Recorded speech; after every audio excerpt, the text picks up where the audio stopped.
Don Lemon and Georgia Fort, both black journalists, were just arrested and detained by federal agents over the Minnesota church protest. Now, you might be asking yourself, what does them being black have to do with anything? It has to do with everything, and we'll talk about that. But the Department of Justice tried to indict Lemon, but a judge, a district attorney, an appeals court, and career prosecutors all said that they did not have enough evidence to indict Don Lemon and these journalists. Now, mind you, the other thing to also remember, not only did they not have enough evidence for any of this, journalists are explicitly protected by the First Amendment right to freedom of press. Why do I share that? Because now, I don't know how they got the arrest, by the way. Like, if all these legal lawyers and prosecutors and judges were all like, no, I'm not sure how they got this indictment or what judge they went to or what happened. So I hope we learn more about that. But what is fascinating is that they're trying to invoke the KKK Act for this situation, which is fucking wild. Yeah, you heard me. The KKK Act against two black people. So let's do a history lesson. The Klan Act is a law that makes it illegal to terrorize and violate the civil rights of citizens.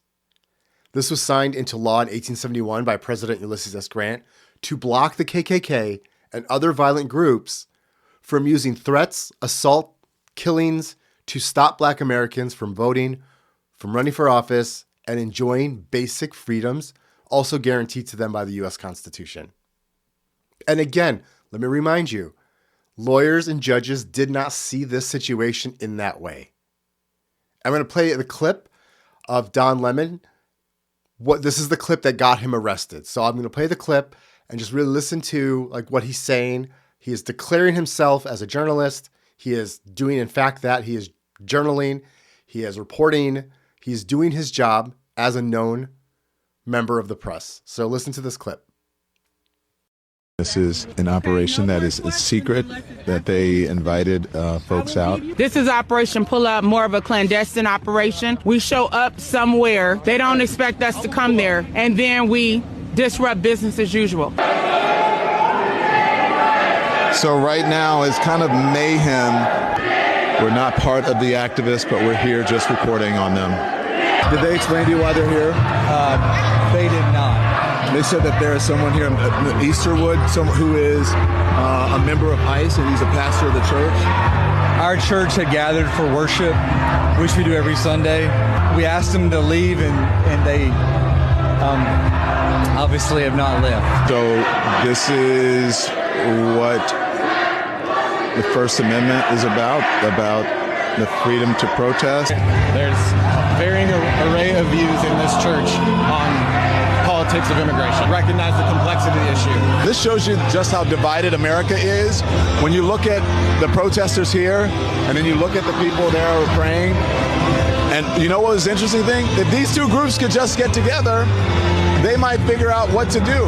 I don't necessarily agree with everything that's going on in the Twin Cities right now, but I don't think it's good to fight fire with fire. I think it's good to speak up. I think it's good to protest, but I think it's better to do it in a peaceful way. Yeah, that was interesting to watch. This guy here, look, he's hugging his kid. And, you know, I just imagine it's uncomfortable and traumatic for the people here. They think you lost and this didn't accomplish anything, and you went into their house, the house of the Lord. The reality is the house of the Lord is a place where love lives.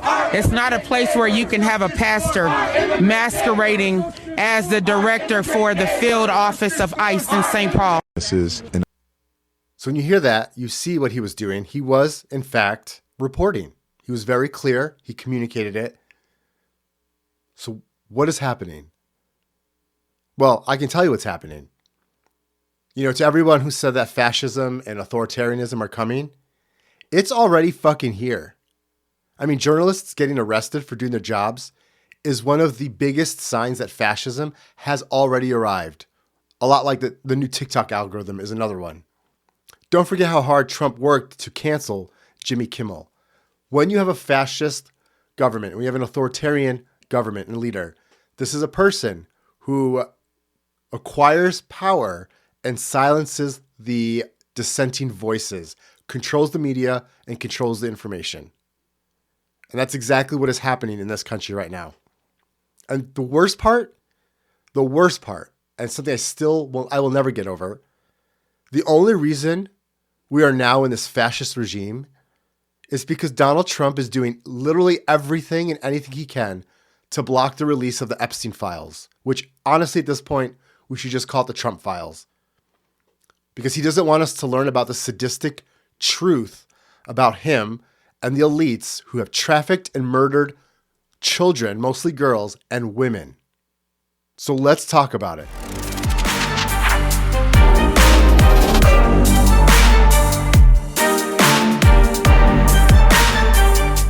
Authoritarianism didn't just pop up. It's been slowly creeping into the United States for the past decade. So what are fascism and authoritarianism? Robert Paxton, a leading historian of fascism, describes it as a far-right, authoritarian, ultra-nationalist political ideology characterized by a dictatorial leader, centralized autocratic government, forcible suppression of opposition, and strong regimentation of society and the economy. It prioritizes the nation or race above individual rights and freedoms and relies on mass mobilization through propaganda, militarism, and a cult of personality to achieve national unity and power. Key historical examples include Mussolini in Italy and Adolf Hitler in Germany, Nazi Germany. Then there's authoritarianism, which is tied into fascism, but specifically, looking at it from the Protect Democracy website, authoritarianism is a form of government characterized by the concentration of power in a leader or elite, not constitutionally accountable to the public. It suppresses political polarity, limits civil liberties, and demands submission to authority, often using surveillance, propaganda, and violence to maintain control. Now, when I say authoritarian creep, I don't mean like what people usually visualize, like a tanks in the street or some guy in like mirrored sunglasses announcing a coup on live TV. I mean the slow, deliberate shit. Laws that sound quote unquote reasonable if you only read the headline. Rules and policies that get buried in paperwork. Stories that one by one get framed as controversial or complex instead of what they are. Deliberate cruelty. Now, each move on its own sounds like, well, I don't know, that doesn't sound great, but like maybe there's more to it. But if you look at the direction instead of each individual step, it is unmistakable. Less freedom, less safety, less dignity for the same people over and over again. That is authoritarian creep. So let's break it into a few patterns that you can actually spot out in the wild. The first pattern is legalistic cruelty. So this is when cruelty gets laundered, we'll call it laundering, when it gets laundered through the courts, paperwork, and quote unquote policy. No one ever says, oh, we want to hurt these people. What they say is, we're just enforcing the law. We're protecting the children. We're restoring order. ICE is the textbook definition and version of this. On paper, it's all detention, processing, removal proceedings. In reality, it's raids at 5 a.m. where kids watch their parents get dragged away. It's where, like we saw in Chicago with that one raid where children were zip tied together, naked children, naked. It's people who are locked in freezing rooms. They're denied medical care. There's no windows. There's no water. They're begging for help. It's human beings dying in custody while the fucking paperwork calls it an accident. You see the same pattern with the anti-trans laws. The trans community is the smallest minority group of all the minorities, but they're the ones that are always targeted because they are the smallest group. And often conservatives, because they always fail to follow through on what they promise they're going to do, what they'll do is they'll choose a small, powerless community that they perceive as small and powerless and pick on them to appear as though they're doing something, but they're actually not. They also underestimate the trans community, and then they say shit like on paper, they'll say, it sounds like, we're just protecting women's sports, or we just want parents to be informed. In reality, kids are being outed to hostile and transphobic families. Their gender affirming care is criminalized also because it's not understood. And the trans people are turned into like walking culture war targets anytime they leave the house. We also see the same thing with abortion bans. You know, the bill text is often like exceptions or clarifications, these procedures, and in practice, it means doctors are terrified to treat someone miscarrying until they're near death. Women and pregnant people forced to carry non-viable pregnancies because a committee might second guess their doctor. Or people bleeding out in ERs while lawyers argue about whether they're sick enough. It also shows up in protest crackdowns, you know, on the news. Because remember, our First Amendment right protects our freedom of protest. But in the news, when like the conservatives or authorities come in, you know, they'll say, oh, it's measures to restore order or updating protest regulations. But on the actual ground, it's cops are kettling protesters into tight spaces and then calling the crowd unlawful. People get slapped with felony charges for holding a sign in the wrong place. Some places even say they try to dedicate a protest area. That's not how that works. And it's also cities quietly buying new riot gear instead of fixing the things that people are actually protesting.